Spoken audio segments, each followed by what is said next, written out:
Abooluganda, Mukama waffe Yesu Kristo yeebazibwe nnyo era aweebwe nnyo ekitiibwa. Nnyongera obbalamusa era mu linnya lya Mukama waffe Yesu ennaku zonna nga bw'ali omulamu Katonda atwagala, eyafa ku musaalaba ku lw'obulamu bwaffe. Amazima Katonda waffe olw'ekisa kyatulabula okuba nga tutereera. Mukama alina obusungu bungi eri abaana b'abantu, naye atulabula atussange nga tuteredde asobole okuba nga atutwala gy'ali. Naye nsaba Katonda Kitaffe nga bw'ali omulamu, Omwana n'Omwoyo Omutukuvu, Mukama atubeere ffenna, agonze emitima gyaffe, tusobole okuba nga tukwata tuwulira, tuleme okutwala obubaka bwe ng'ekintu ekiri awo kugamba ng'ekintu ekiri awo naye tubutwale nga bwa makulu. Tusobole okukyuka kubanga olunaku ddwo lugenda kuba lukambwe, naye Mukama atuwe ekisa mu linnya erya Yesu. Mukama leero ayogera n'agamba nti abantu tugenze mu maaso n'okukola ebyo Katonda by'atayagala tukole, era tewali muntu akoze kwagala kwa Katonda. Naye Mukama agamba nti ajja, abantu bagenda kukiraba era bagenda kukimanya era bategeere Katonda y'ani. Abantu tugenda kumanya buli muntu alemedde mu kkubo lye ery'obutali butuukirivu. Mukama w'atuukira nga tonnakyuka agamba nti tugenda kumanya tutegeere Katonda y'ani eyatonda ensi n'eggulu. Mukama agamba nti agenda kunyeenya, naye tagenda kunyeenya bunyeenya, tagenda kunyeenya bunyeenya.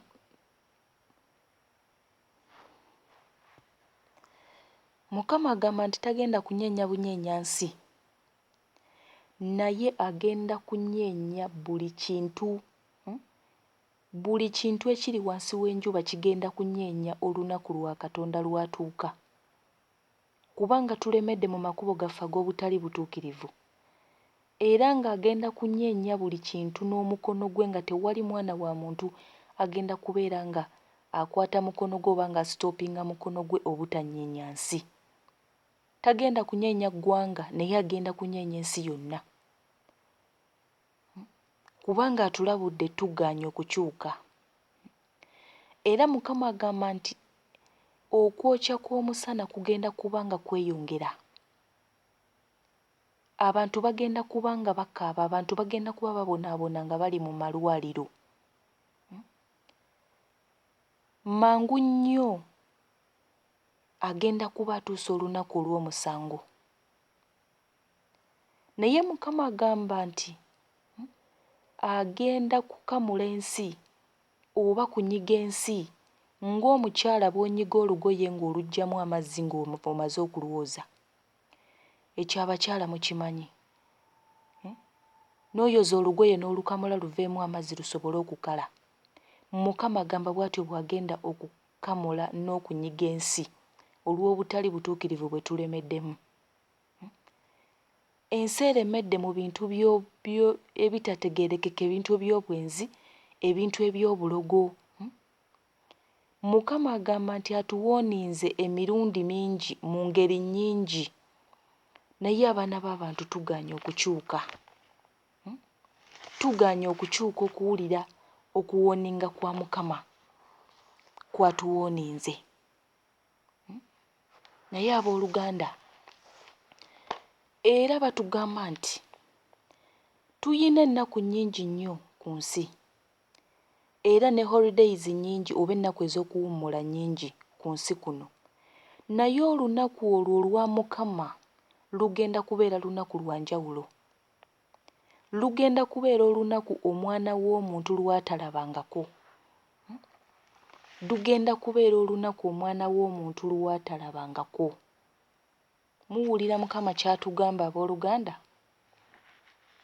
Era bw'osoma Peetero 3:9, Peetero ekyokubiri 3:9, ayogera n'agamba nti Mukama waffe talwisa kye yasuubiza, ng'abalala bwe balowooza okulwa, naye agumiikiriza gye muli nga tayagala muntu yenna kubula, naye bonna okutuuka okwenenya.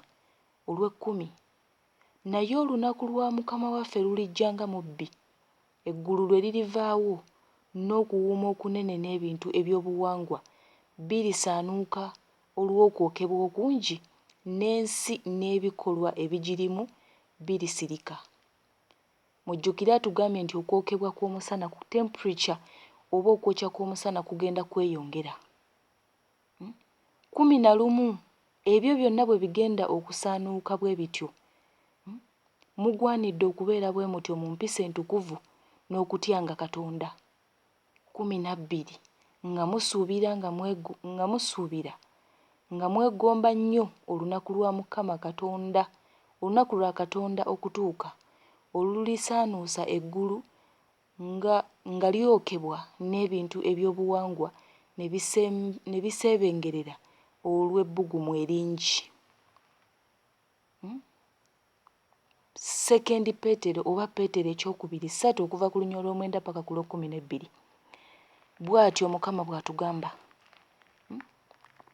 Omusana gugenda kweyongera, ebbugumu ligenda kubeera lingi, abantu bagenda kubeera mu kubonaabona, bagenda kubeera mu malwaliro olw'obutali butuukirivu n'okukyuka kwe tugaanye okukyuka okuva mu makubo gaffe mu kulabula kwatulabudde okuba nga tukyuka. Omuntu awulira obubaka n'abutwala nga buli layiti, n'akitwala ng'ekintu eky'okusaaga. Naye agambye agenda kujja nga mubbi, ebintu bigenda kusaanuuka, agenda kunyeenya ensi n'ekigiri na buli ekigirimu kyonna. Naye abooluganda, olunaku olwo Mukama atulabula nti lugenda kubeera olunaku lwe tutalabangako. Naye twongere okwebuuzaamu, kiki kye tugenda okukola singa ekitabo ky'Omwana gw'Endiga kibeera nga kibikkiddwako essaawa za kaakati? Kubanga essaawa nga tugaanye okukyuka, kubanga essaawa yonna kigenda kuba nga kiggalwa oba nga kibikkibwako ekitabo eky'obulamu. Owooluganda ogenda kubeera otya? Nange kanneebuuze nti ngenda bbeera ntya singa amannya gaffe tetugasanga mu kitabo eky'Omwana gw'Endiga eky'obulamu. Tunaakola tutya ku olwo olunaku Katonda lw'agenda okussa obusungu bwe ku nsi? Kubanga mazima gali nti tugaanye okukyuka, ensi eremedde mu bikolwa eby'obutali butuukirivu. Naye ayongera okwogera mu Peetero ekisooka 4 olunyiiri olw'okutaano. Abaliwooza ensonga eri oyo eyeeteeseteese okusala omusango ogw'abalamu n'abafu.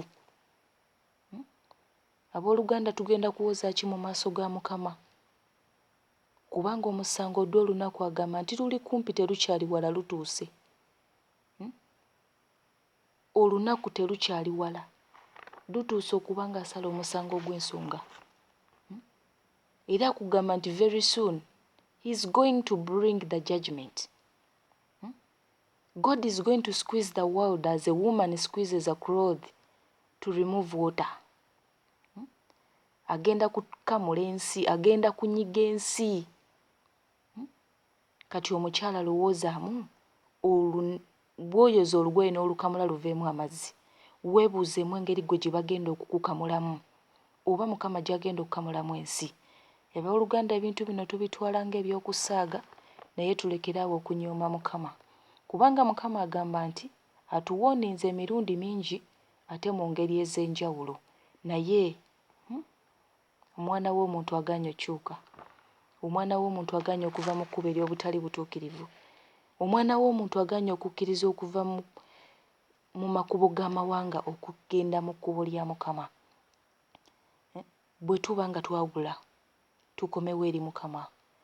Abooluganda, tunulamu wenna omuzadde, omwana wo gwe weezaalidde n'akeera ku makya ng'ali mu makubo ag'obutali butuukirivu oba amabi, n'omunenya n'agaana okugavaamu, n'omulaga ekituufu n'agaana okukivaamu. Omuzadde owulira otya mu mutima gwo nga ggwe maama oba ggwe taata w'omwana oyo? Obulumi obwo bw'owulira munda ng'olaba obuwulirira omwana wo takyuka, bwe bulumi Mukama waffe Yesu Kristo bw'alina okubanga tubadde mu kibi ebbanga, tubadde mu kibi emyaka n'emyaka, tayagadde kutusaanyaawo nga ku mirembe giri egyasooka bwe yayiwa amataba. Leero ayagadde atulabule tusobole okuba nga tukyuka, aleme okujjira mu kiruyi n'obusungu, naye ajjire mu kisa eky'okutwala abalonde be. Omwami ajja atwala ekkanisa ye, kubanga Yesu Kristo ye mwami waffe, ate ekkanisa ye mukyala we. Abalokole ffe ekkanisa, ffe yeekaalu za Mukama. Mukama ayagala tukyuke, Mukama ayagala tudde gy'ali, naye tulemedde mu bikolwa byaffe. Bannange tukyuke. Mukama waffe Yesu Kristo alina obulumi ku lw'abaana beffe, ku lw'abalonde be. Amazima agamba nti n'obudde bwabongerayo dda, n'asaba Kitaffe ali mu ggulu nti atuweeyo obudde obulala, kubanga ensi ekyagaanye okutambulira mu kkubo ery'obutuukirivu. Mukama ekiseera kyongeddeyo. Ffe tulaba nga atatuuka, naye atuwa kiseera kyakuba nga twenenya. Kyova olaba tugamba nti taludde, naye ayagala buli omu atuuke mu kwenenya. Buli omu zuula ensobi yo, buuza Omwoyo Mutukuvu, waawe siteredde, waawe nkukolera obubi, waawe sitambudde bulungi, kiki enteeka ku yeekaalu ye ekitakusanyusa? Kiki kyentambuliramu ekitakuweesa kitiibwa? Akubikkulire, akuriviiringire, akulage. Kubanga Yeremiya 3:3 ayogera n'agamba nti mpita, nange nkwolesa ebizibu n'ebyamaanyi by'otamanyi. Bw'otamuyite tojja kubimanya, naye yeetaaga okumuyita Omwoyo omuluŋŋamya, akulage we wabula, akulage we wakyama, akulage w'otateredde, amazima osangibwe ng'osaanidde. Olunaku lwa kuluma bugigi, olunaku lwa kukaaba, olunaku lwa kusinda. Bannange, tuleme okutwala okulabula kwa Mukama ng'ekintu eky'okusaaga, naye tunyweze Katonda ky'atugamba, kubanga ddwe olunaku lugenda kubeera lw'amaanyi. Akugambye nti omwana w'omuntu lugenda kubeera olunaku lw'otalabangako. Leero obeera mu makubo oba mu holidays oba mu nnaku z'akugaana, n'osanyukira Christmas, n'osanyukira Easter, ennaku z'abakyala, simanyi Father's Day, Mother's Day, simanyi Easter biki, ennaku eziringa ezo zi carnival, ebintu eby'enjawulo ng'ebyo. Mukama ebyo byatuggyamu. Ezo ennaku tuzisanyukira leero ate ng'azitugaana nti mbi, naye atugamba olunaku lwe lugenda kuba olunaku omwana w'omuntu lw'otalabangako, lugenda kuba olunaku olw'enjawulo. Ate mujjukire Bayibuli etugamba nti ekigenda okujja leero mu kino ekiseera tekibangawo, ate tekiriddamu kubeerawo nate. Weebuuzeemu kinaaba kitya? Mukama atulabudde. Bannange tukyuke, tuleme okukabya Mukama waffe Yesu Kristo amaziga. Buli we tuva mu kibi ne tukiddamu, tumuzza ku musaalaba, ate nga tumanyi nti yavaako. Yava ku musaalaba n'aziikibwa, n'awangula amagombe n'agenda mu ggulu. Kitegeeza tali ku musaalaba. Ebibi byaffe bw'aba yabyetikka, tugezeeko okuba nga tukyuka. Twenenye olw'omusaayi gwe gwayika e Gologoosa. Bwe twenenya gutunaaza ne tutukuzibwa, akyasobola okutunaaza. Mukama waffe Yesu ayina ekisa gye tuli, leero atudde ku ntebe ey'ekisa. Tetulinda agiveeko atule ku ntebe ya musango, kuba akugambye olunaku mangu nnyo agenda kuba aleeta olunaku olw'omusango. Bw'anaatuula ku ntebe ey'omusango, ekisa kigenda kuba tekikyaliwo, wabula buli omu okusalirwa omusango ng'ebikolwa bye bwe bibadde. Temunyooma okulabula kwa Mukama, wabula Mukama abampeera ekisa okuba nga tutereera ffenna, ate nga tuwangula, ate nga tukyuka mu linnya erya Yesu. Tobuuza muntu yenna bw'oba omutima gwo nga tegukkiriza, buuza Omwoyo Mutukuvu, ye tajja kukulimba. Omwoyo Mutukuvu ajja kugamba amazima. Buli ayagala eggulu, gondera eddoboozi lya Mukama. Buli ayagala Mukama, gonda weetikka omusaalaba gwo wekka na wekka, osobole okuwangula eggulu. Mukama abanjagalire era abampeera omukisa mu linnya erya Yesu. Amiina.